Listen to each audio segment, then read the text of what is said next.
Lettres romandes, un podcast littéraire et irrégulier proposé par Julien Sansonance. 16e épisode, juin 2020, je reçois l'écrivain Christian Auster. Le plaisir de recevoir aujourd'hui Christian Auster. Vous êtes écrivain, vous êtes né à Paris. Vous avez publié une quinzaine de romans aux éditions de Minuit, plusieurs autres aux éditions de l'Olivier. Vous êtes également auteur de romans policiers et d'une importante production en littérature jeunesse. Christian Auster, bonjour. Bonjour. Alors si vous le voulez bien, j'aimerais qu'on s'arrête quelques minutes sur les éditions de Minuit, une maison prestigieuse née durant la Seconde Guerre mondiale, quand les livres étaient imprimés la nuit. C'est en tout cas ce que raconte la légende. La maison d'édition du nouveau roman, bien sûr. C'est une maison qui reste probablement un petit peu à part dans le paysage éditorial français, qui conserve également une grande cohérence éditoriale. En tout cas, j'ai cette impression. Il semble qu'on puisse reconnaître un auteur Minuit, Jean-Philippe Toussaint, Jean Echenoz, vous-même, un style Minuit. Est-ce que, selon vous, cette patte Minuit existe encore, et est-ce que vous parviendrez à la définir, Christian Auster? C'est-à-dire que les auteurs que vous citez, auxquels on peut ajouter, je sais pas, Christian Gailly, par exemple, sont, et même l'auteur d'un seul livre qui s'appelle Christian Costa, qui a écrit L'été deux fois dans les années... je sais pas, en même temps que moi, en 89, je crois, quelque chose comme ça. Eux se rattachent à une forme d'écriture et de sensibilité un peu commune, ce qui n'est pas forcément le cas de tous les autres auteurs de Minuit, notamment depuis quelques 10-20 ans, où il y a des sensibilités qui sont beaucoup plus différentes. Enfin, je pense à des gens comme Mauvigné, par exemple, qui écrit dans une toute autre direction, semble-t-il. Il y a des gens comme Jean Rouault aussi qui ont travaillé, qui ont écrit à Minuit et qui n'étaient pas du tout dans cette dans ce courant, dans cette forme de sensibilité. Après que l'édition Minuit soit attachée au travail de la langue, ça paraît évident. Mais les sensibilités, elles, restent différentes, avec encore une fois un petit noyau d'auteurs que vous avez cité, que nous venons de citer, et qui effectivement présente des similitudes, c'est sûr. Est-ce qu'on perçoit encore une certaine filiation du nouveau roman, des expérimentations formelles? Est-ce que c'est quelque chose qui a existé, qui continue peut-être encore d'exister dans certaines productions Minuit? Oui, il y a des jeunes auteurs dont malheureusement les noms là oui, je pense à des gens comme Almendros, par exemple, ou beaucoup d'auteurs, quelques femmes aussi qui récemment dont les noms malheureusement m'échappent, mais qui sont tout à fait connus, et qui effectivement se rattachent un peu à ces sensibilités, mais pas tant que ça. Enfin, c'est encore autre chose. Enfin, c'est des tonalités qui sont différentes. Reste que on est toujours en face de livres généralement pas si longs que ça, et où l'importance est attachée à la langue, et voilà, et reste pas très éminente, mais constamment présente, quoi. Oui. Ce qui n'est pas forcément le cas de toute la production littéraire actuelle, où on s'aperçoit par exemple que, moi c'est ce que je constate depuis des décennies maintenant, et de plus en plus, où c'est l'information qui prend, l'information au sens de la documentation, l'information qui prend une place assez considérable, voilà, et où parfois en fait de travail de la langue, on a aussi parfois, enfin là je me pose en critique, des tentatives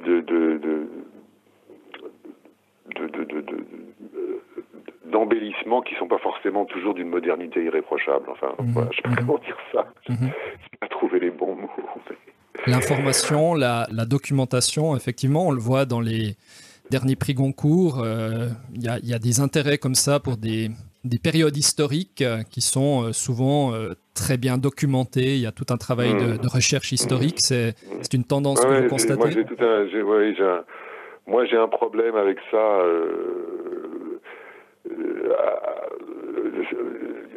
Là, ces dernières années, c'est soit l'histoire, soit le fait divers, soit l'autobiographie à base d'inceste, de viol ou de maladies graves.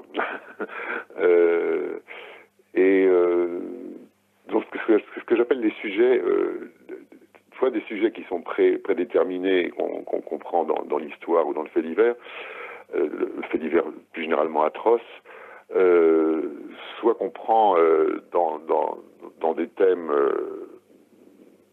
doloristes, ce que j'appelle des gros sujets, si vous voulez.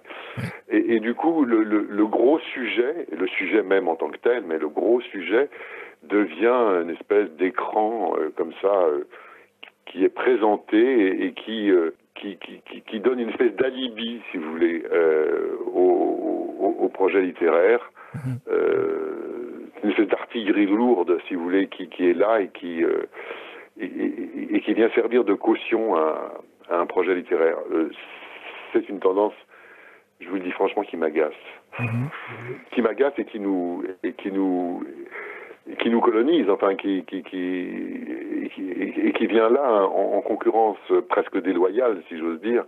Enfin, c'est pas déloyal, bien évidemment, mais qui vient là en tout cas en concurrence d'une littérature plus rare aujourd'hui, et qui privilégie une espèce d'équilibre entre le sens et le son, quoi. Alors que là, le sens est complètement mis en avant. Donc un grand roman historique sur la Révolution française, sur les croisades, par Christian Auster, c'est donc pas pour demain. Non.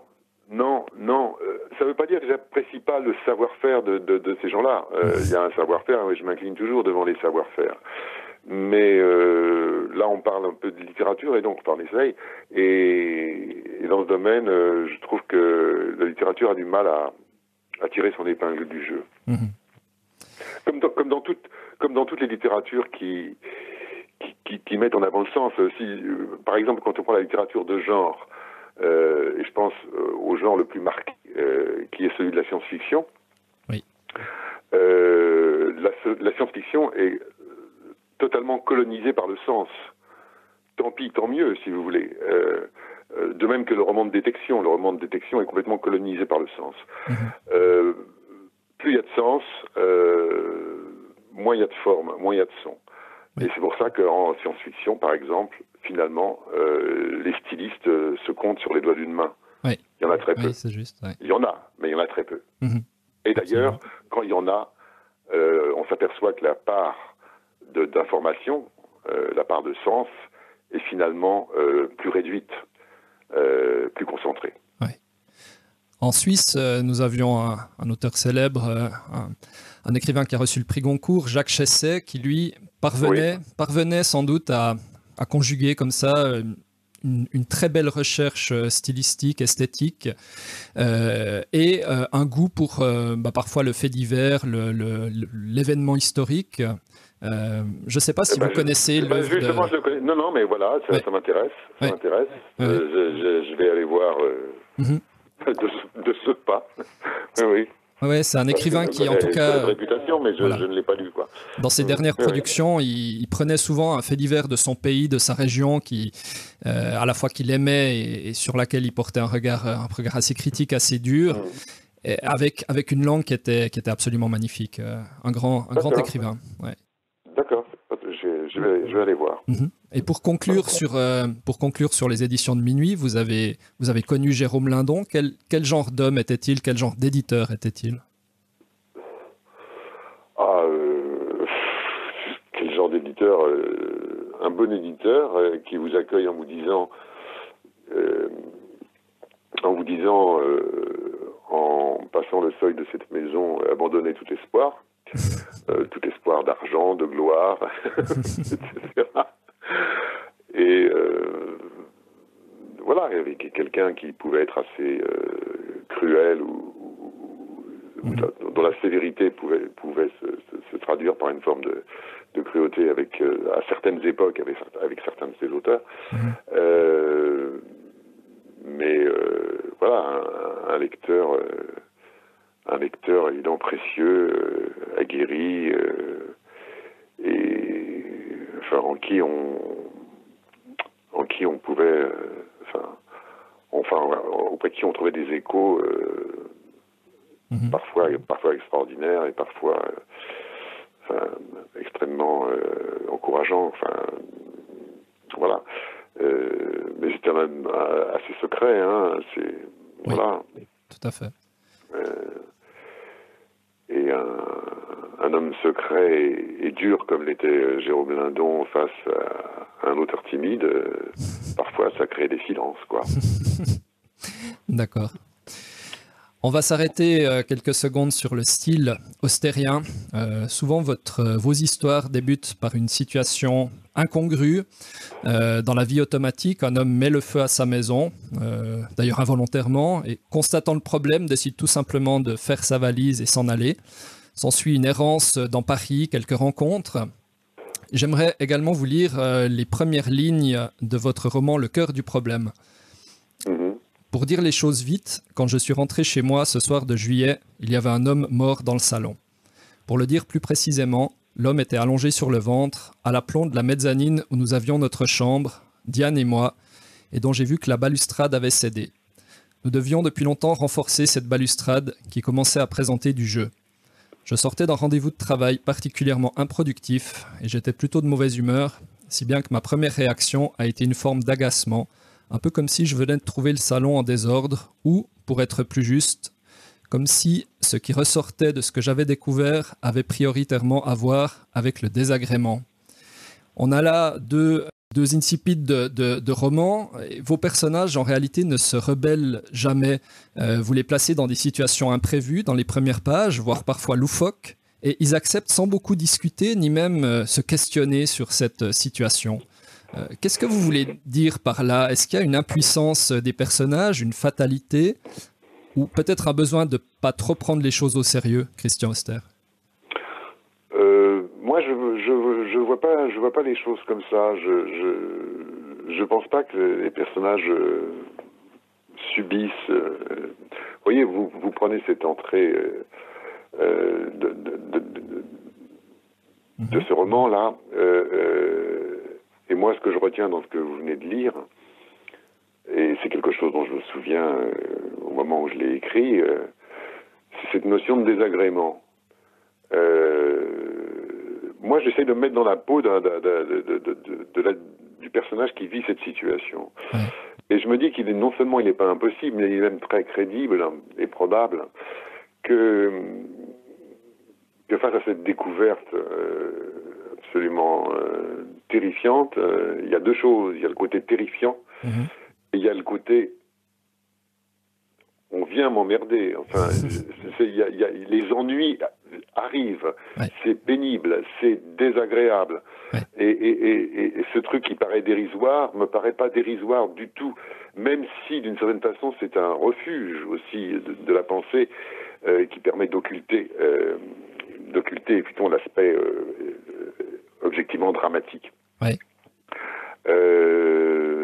Donc quand il note cette notion de désagrément, je pense que c'est réaliste. C'est réaliste même si ce désagrément est vécu presque sur le mode du fantasme. Enfin, c'est presque un désagrément imaginaire, encore une fois, c'est une forme de refuge, etc.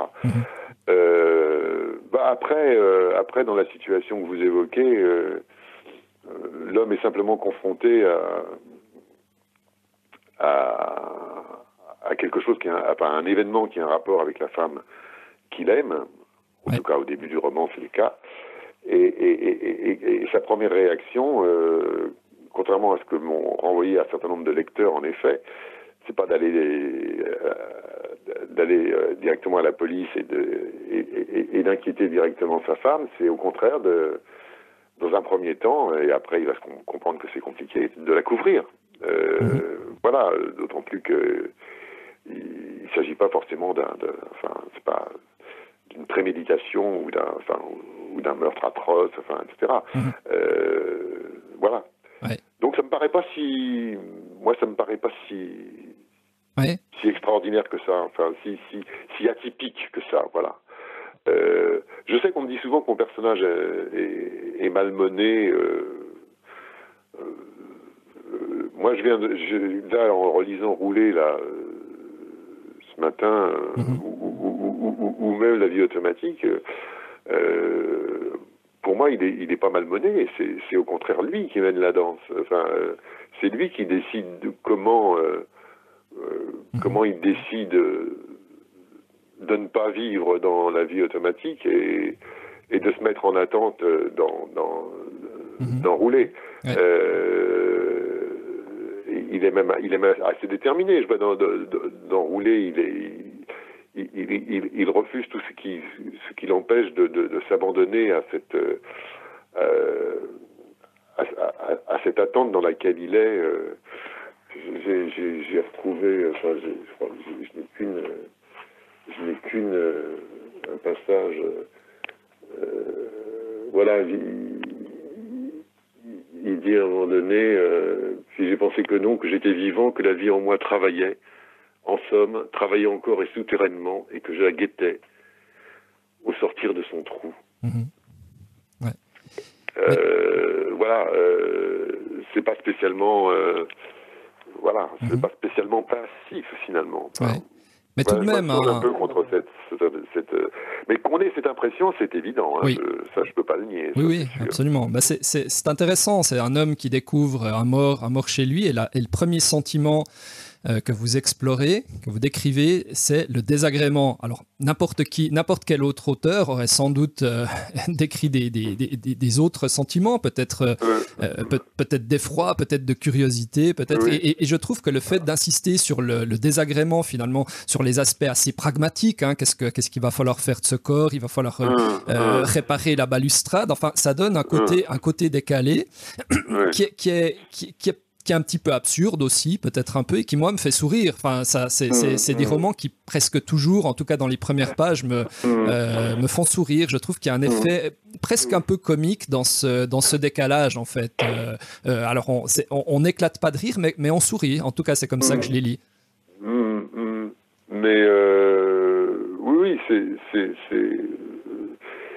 je dirais pas que c'est le but, parce que j'essaie pas de faire sourire à tout prix, mais quand ça se présente, justement, parce que là il y a une espèce de vision paradoxale des choses, mais paradoxale, mais pas si absurde. Enfin, d'autant plus que, la notion de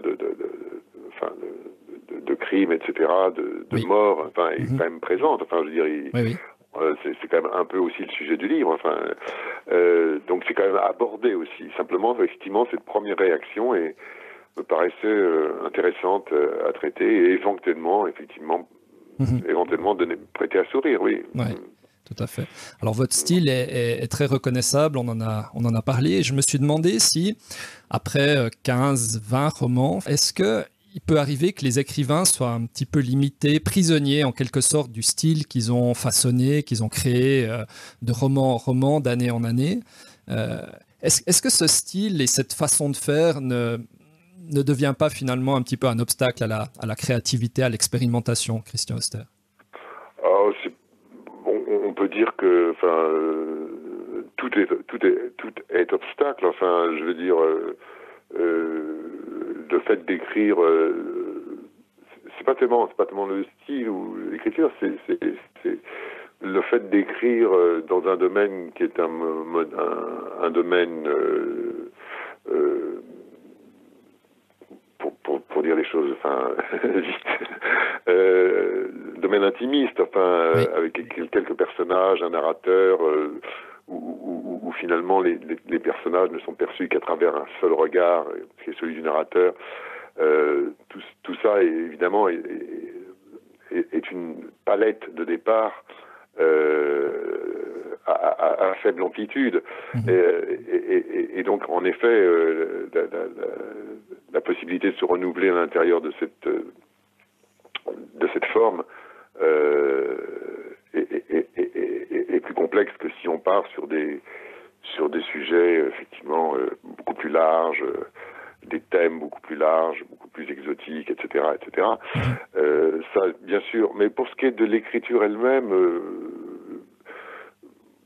moi, l'écriture est quand même un outil malgré tout. Enfin, c'est quelque chose qui s'est forgé au fil des années pour moi, comme pour pas mal de gens, j'imagine, et qui a pris une forme un peu stable au bout d'un moment et qui vient à mon secours lorsque j'essaye de raconter une histoire. Donc je la vois effectivement comme un outil plutôt que comme un obstacle. L'écriture. Par ailleurs, elle a évolué malgré tout cette écriture, puisque d'extrêmement formaliste malgré tout, qu'elle était, formaliste, serrée.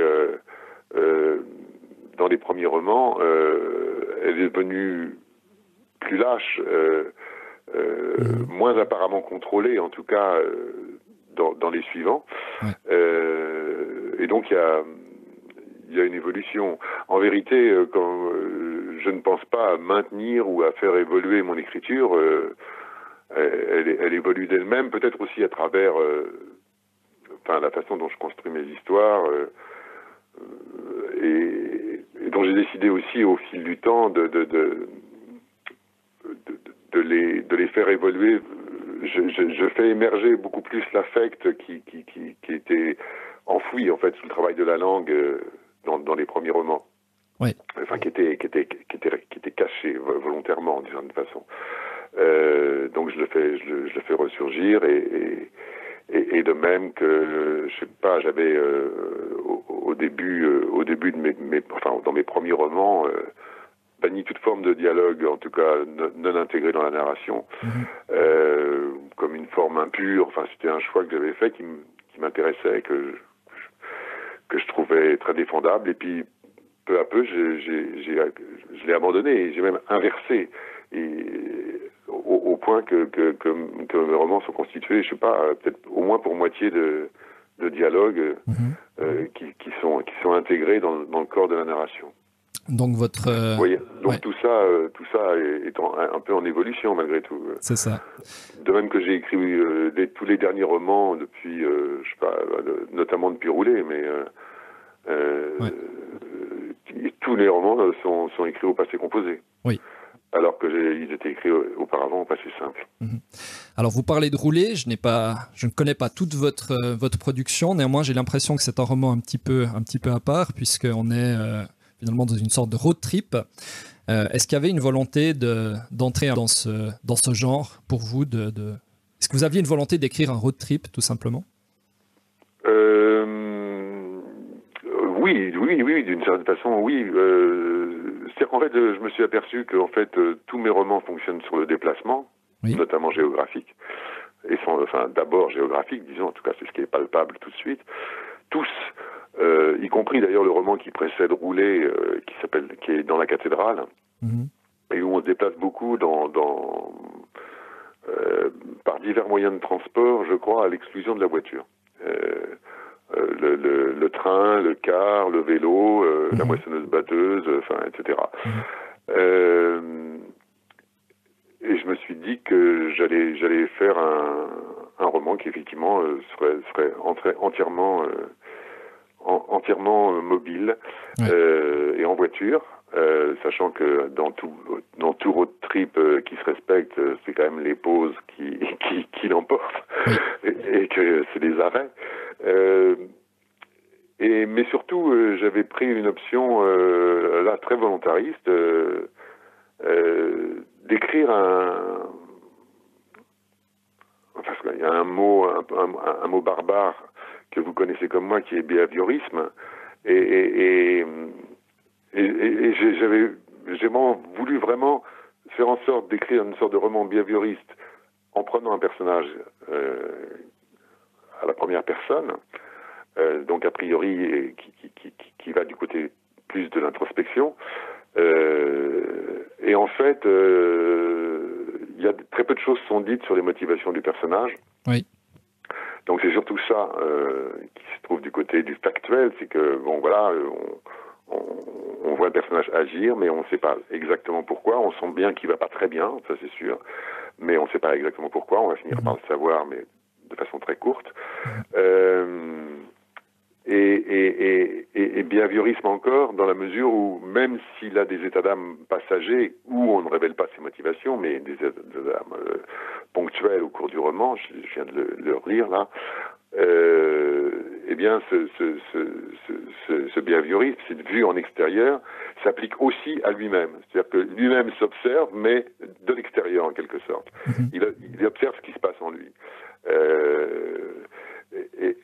Et donc, voilà, c'était ça mon projet, de faire un roman effectivement de route, ça oui, mais qui soit dans un roman à la première personne, traité d'un point de vue extérieur, le plus extérieur possible.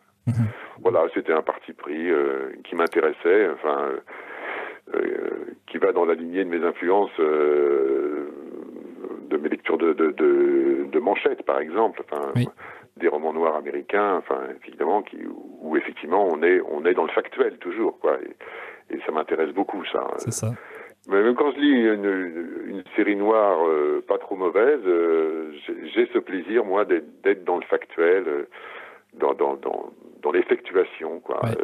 Et je trouve que ça, c'est toujours mieux que, je sais pas, qu'une métaphore mal placée ou qu'une écriture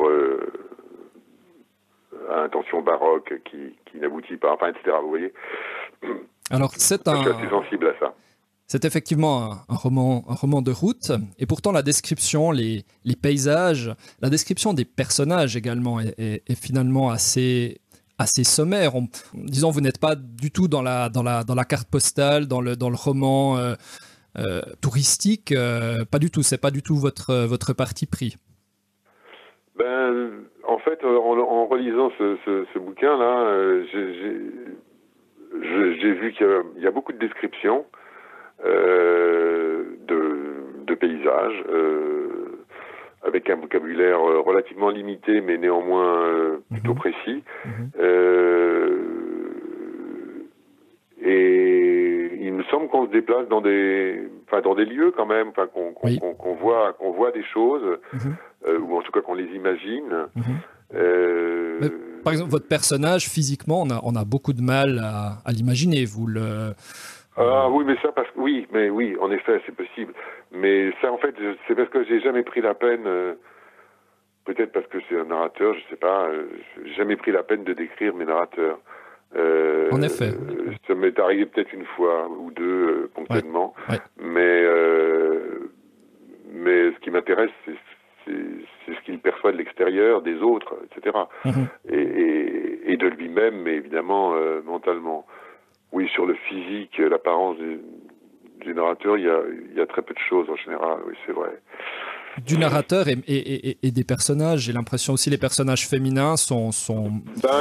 Oui, mais j'ai vu, les descriptions sont pas... il y en a, il y en a même plein, finalement. Simplement, elles sont parfois peut-être suffisamment tordues pour qu'on ait du mal à s'y reconnaître. Je sais pas. Là, j'ai pas pris de notes évidemment, mais je m'aperçois que beaucoup de personnages qui apparaissent de personnages de rencontre dans ce roman, notamment. Beaucoup de personnages sont décrits à ma façon, mais voilà. Même sur le plan caractériel ou même physico-caractériel, enfin, vous voyez, il y a certains traits du visage, certaines expressions qui sont quand même données, voilà. Puis après, le lecteur peut compléter aussi. Ça confère aussi un effet d'universalité, vos personnages étant... Oui, peut-être. Oui. Ouais. Peut-être. Alors, en préparant cet entretien, vous vous m'avez dit que vous ne relisiez généralement pas vos textes.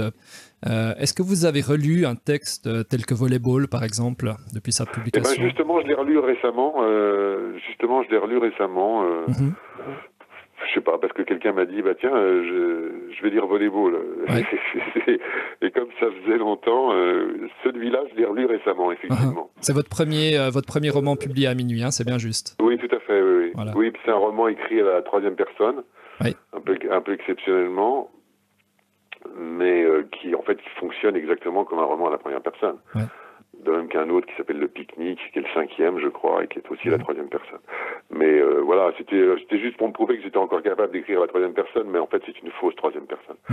Donc, ça reste une focale toujours identique, une seule, quoi. Et qu'est-ce qu'on ressent, Christian Auster, 20 romans plus tard, à relire, pas son premier roman, mais en tout cas le premier roman publié à minuit? Est-ce que... je vois, ça me va, je ne renie pas,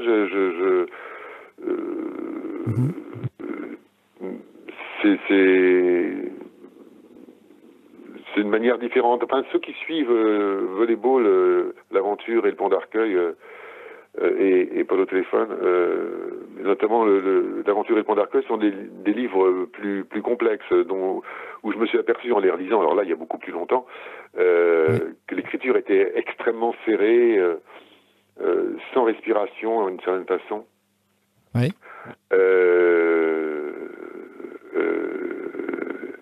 Et je sais pas comment exprimer ça. C'est sûr que je ne referai pas ça aujourd'hui. En revanche, Volleyball est le premier justement, est peut-être plus, je dirais pas fluide, parce qu'il y a aussi une forme un certain formalisme, mais c'est une écriture plus brute quand même. Voilà, je m'exprime mal, mais en tout cas, c'est sûr que les premiers romans, ça me va, mais je n'écris plus comme ça. Enfin, plus exactement comme ça. Est-ce que les romans de cette époque, et les vôtres en particulier, vieillissent bien, selon vous? Ah, pour moi, oui. Moi, j'ai relu les premiers Snows, L'équipe est malaise, Cherokee, par exemple. Ça tient plus que bien. Enfin, pour moi. Bon, après, à l'époque, évidemment, c'était un choc. Cherokee, L'équipe est malaise, c'était un choc. Je me disais, ah bon, on peut faire ça, incroyable, allons-y. C'était un peu ça. Ça fait partie de ces romans qui ouvrent des possibilités. Oui, enfin, absolument. Bon, après, évidemment, ce que j'ai fait n'a pas grand-chose à voir d'une certaine façon, et en même temps, si. Enfin, vous voyez.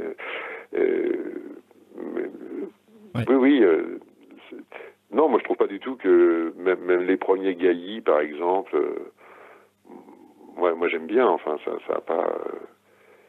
Ça n'a pas vieilli. Pour moi, ça n'a pas vieilli. Voilà. Maintenant, après. Souvent, l'écrivain doute, en particulier l'écrivain novice, ce que vous n'êtes plus. Ouais, mais je doute quand même. Hein. Oui, mais justement, est-ce qu'on est plus sûr de soi après 20 livres? Est-ce qu'il y a une certaine assurance, ou est-ce qu'on continue de douter? Les deux.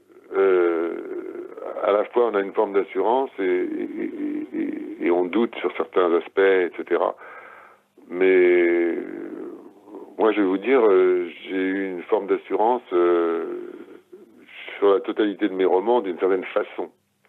Même si j'ai douté aussi tout le temps, et si il y a des passages ratés que j'ai repris, enfin, etc. Enfin bon, voilà. Mais là, à partir d'aujourd'hui, là, je doute vraiment. Ouais, c'est intéressant. Là, vous m'appelez dans une période de doute, là. D'accord. Enfin, de doute, voilà, j'essaye de... Ce qui est assez rassurant, finalement. Ça montre non, là, pour le coup, c'est pas rassurant. D'accord. Non, mais qu'on doute, oui, non, mais bien sûr.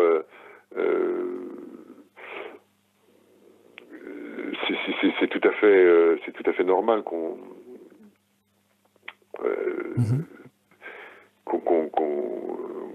doutes, vous savez, c'est sur la construction, hein, les doutes, c'est sur la cohérence du projet. Oui. C'est ça. Voilà. Comme ça s'écrit parfois, enfin, cette construction s'effectue en cours d'écriture, parfois, souvent, même si avant je faisais des plans relativement détaillés, oui. Avant de me lancer dans l'écriture. Là, de plus en plus, c'est un mixte. J'ai un départ et puis voilà. La construction se fait au fur et à mesure. C'est peut-être la bouteille, le savoir-faire. L'écrivain novice est peut-être rassuré par le fait de construire un plan détaillé de sa structure. Il sait où il va, il connaît le début, il connaît la fin. Et... moi, ouais, je dirais que c'est, vous voyez, oui et non, parce que moi c'est plutôt le contraire. Je veux dire, j'étais beaucoup plus rassuré lorsque j'avais un plan relativement détaillé, même si pas toujours tout de suite au début, bien évidemment. Il y a des romans où j'ai eu aucun problème de construction, si vous voulez. Oui. Puis il y a des romans où j'en ai eu, ça ne veut pas dire que je les ai ratés, mais j'ai eu des problèmes. Je me souviens qu'une femme de ménage, par exemple, j'ai eu pratiquement aucun problème de construction. Oui. Ou mon grand appartement, aucun problème de construction. Ça s'est fait assez facilement, quoi. Oui. Et puis dans les suivants, ça s'est fait parfois plus difficilement. Oui. Mais ça s'est fait quand même. Ouais, j'ai pas bien répondu à votre question là, mais oui, évidemment qu'on doute. On doute tout le temps. Moi, je me fais relire tout le temps par ma femme, oui.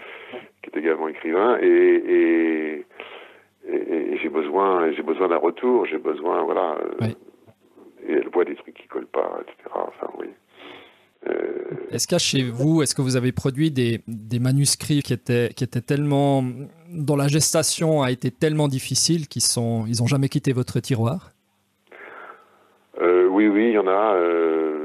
Vous voyez, entre les deux de mes romans qui ont mieux marché, entre Mon grand appartement et Une femme de ménage, j'en ai écrit un autre oui. que je n'ai jamais présenté à mon éditeur.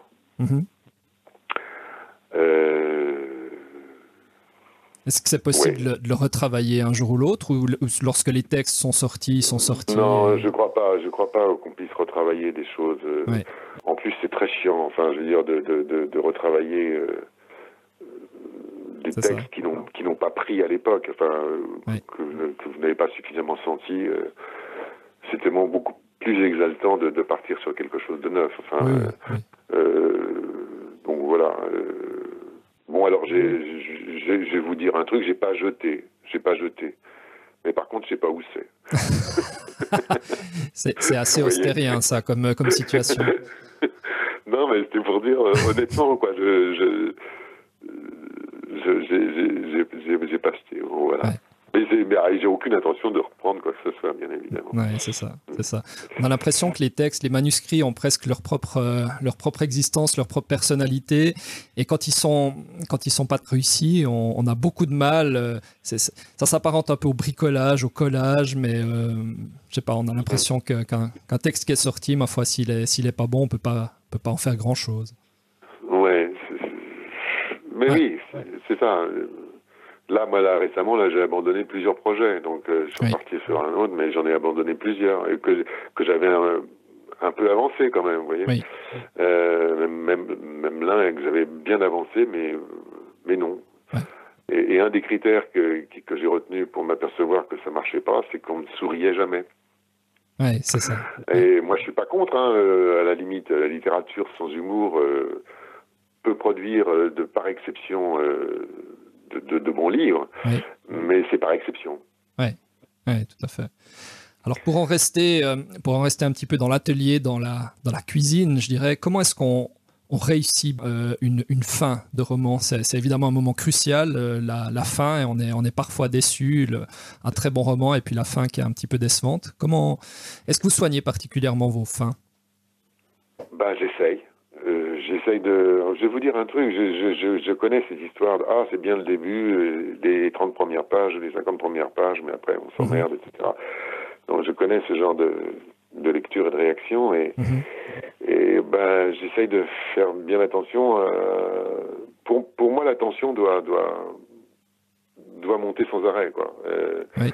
Alors je sais que j'ai la réputation d'écrire des histoires où il ne se passe rien, mais c'est tout le contraire. Je fais très très attention à la scénarisation de mes histoires. Oui. Et la fin donc dont vous parlez,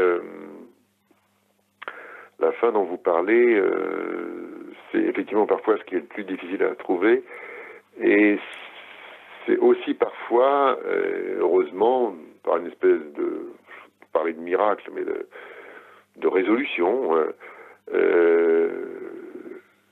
quelque chose dont on se dit, mais ouais, ça peut être que ça. Enfin, ça doit être ça. Enfin, ça veut pas dire qu'on l'a tout de suite, mais quand elle apparaît, on se dit, mais oui, mais c'est bien sûr, ça doit finir comme ça. Alors moi, évidemment, je fais beaucoup de fins, ce qu'on appelle des fins ouvertes, oui. c'est-à-dire à double détente. Mais bon, pourquoi pas? Enfin, moi, ça me... Est-ce qu'une fin doit forcément être surprenante? Ah, c'est mieux. C'est mieux. Enfin, c'est mieux qu'elle soit un peu surprenante. Mais bah oui, c'est toujours mieux. Un peu surprenante, mais qu'elle vienne faire résonner en fait ce qu'on vient de lire. Faut pas que s'il y a surprise, il faut que cette surprise vienne rééclairer la lecture du livre en retour, quoi. Faut pas faire un effet de surprise pour la surprise, ce qui est parfois fait. Non, c'est pas un effet de surprise pour la surprise. Moi, franchement, non. En plus, on s'est échiné à faire un projet un peu cohérent avec des résonances, des lignes, enfin, etc., directrices, souterraines, etc. On va pas tout foutre en l'air pour un coup de théâtre absurde. Enfin, non, il faut que ça fasse résonner correctement. Enfin, enfin, je dis ça, voilà. Christian Ster, nous arrivons bientôt au terme de cet entretien. J'aimerais encore vous poser, si vous le permettez, une ou deux questions sur la lecture. J'écoutais une interview que vous aviez donnée il y a quelque temps où vous disiez l'importance pour un écrivain de lire. Que devrait avoir lu un aspirant écrivain, selon vous? Quelques textes importants?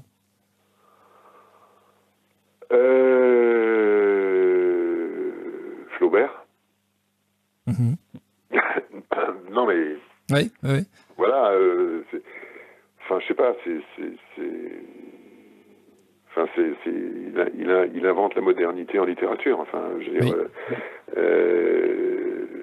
L'éducation sentimentale, par exemple? Je pensais, on va faire plus simple, je pensais à... Comment ça s'appelle, dans les trois contes, là celui des trois contes là qui raconte l'histoire d'une femme, un cœur simple, voilà, un cœur simple.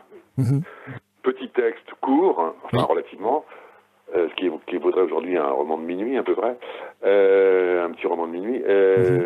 Voilà. Non, mais si on peut pas aller jusqu'à Madame Bovary, on prend juste un cœur simple et c'est juste, il y a tout dedans, quoi. D'accord. Il y a tout, il y a toute la littérature dedans. Non, mais il y a bien d'autres choses à lire, bien évidemment.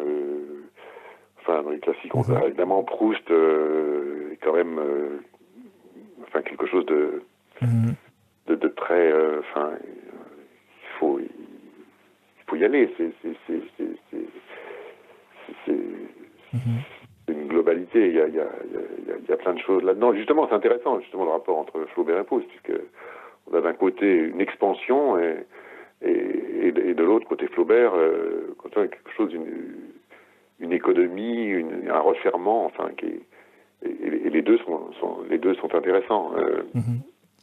Voilà, je vous ai donné les deux bouts du spectre, mais il y a évidemment plein de choses qui, malheureusement, comme vous me posez la question, ne viennent pas à l'esprit. Alors, vous pensiez peut-être à la littérature contemporaine.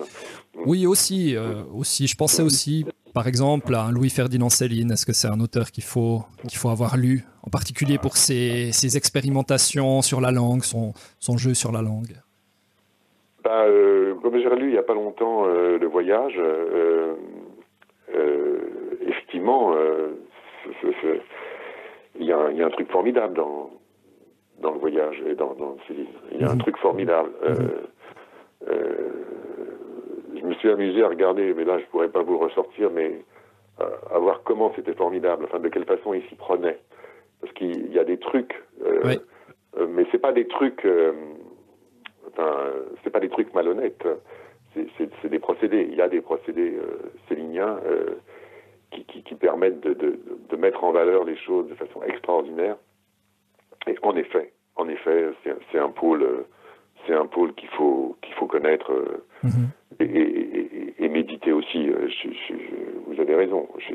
Oui, entièrement, entièrement. Céline est un auteur absolument majeur et il faut voir ce qui se passe de ce côté-là. Mais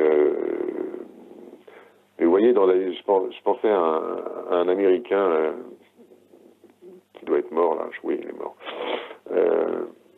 Qui est John Cheever. Je ne sais pas si vous connaissez cet auteur. Malheureusement pas, non. Il écrit des nouvelles. On pourrait un peu se rapprocher de Carver, si vous voulez. Mais oui, Carver. Oui, mais c'est beaucoup plus facile d'une certaine façon que Carver, beaucoup plus linéaire. Mais je vous dire que c'est sans doute, moi je l'ai lu en français parce que je ne lis pas naturellement en anglais, et c'est magnifiquement traduit, c'est parfaitement traduit par Dominique Ménard. Et c'est un auteur qu'il faut lire pour sa simplicité, pour son efficacité, pour sa roublardise. Enfin, voilà. Je me suis demandé si Carver était l'une de vos inspirations. Il y a quelque chose, je trouve qu'on retrouve quelque chose, même si ces textes sont évidemment beaucoup plus sombres que les vôtres.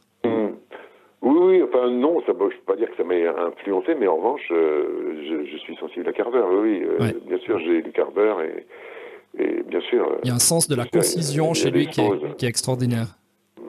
Oui, bien sûr. Oui. Et puis après, dans les romans contemporains, c'est trop épars, c'est des titres, enfin, je ne suis pas forcément en tête. Est-ce qu'un Bret Easton Ellis, c'est... Je suis pas sûr d'avoir... je suis pas sûr d'être un bon lecteur de romans anglo-saxons contemporains. Mais j'en lis un peu de temps en temps. Mais oui, il faudrait que j'aille voir ça, c'est ça, oui. Parce qu'il y a des choses très intéressantes en littérature américaine.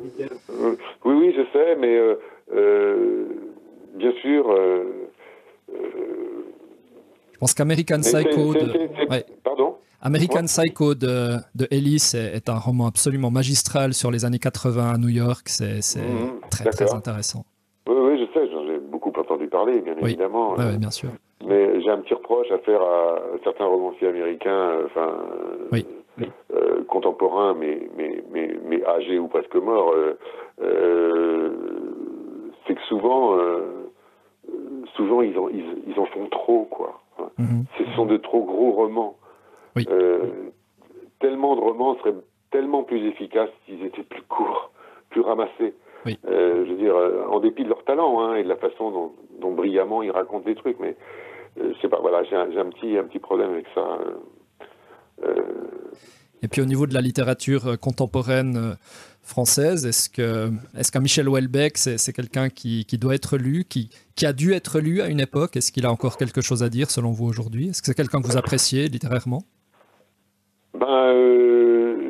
J'apprécie un certain nombre de choses chez Houellebecq, c'est clair. Oui. Et j'en déteste d'autres, mais comme un certain nombre de gens. Enfin, je supporte pas sa forme de misogynie. Mais c'est sûr que, par exemple, le premier roman de Houellebecq, Extension, est quelque chose de... qui a marqué. Oui. Oui, bien sûr. Et même, je sais pas, qu'est-ce que j'avais lu le Goncourt, là. Comment ça s'appelle La carte et le territoire. Oui, bon, j'ai pas tout aimé, mais je crois que la deuxième partie, oui, se met scène. Enfin, il y a des choses que j'apprécie, oui, bien sûr, que je trouve fortes, que je trouve... Ouais. Christian Auster, je vous remercie beaucoup. Je vous remercie à vous. Et puis, tout de bon à vous. Vous êtes en période de doute. J'espère qu'elle ne durera pas trop longtemps. J'espère aussi, parce qu'au bout d'un moment, il faut en sortir.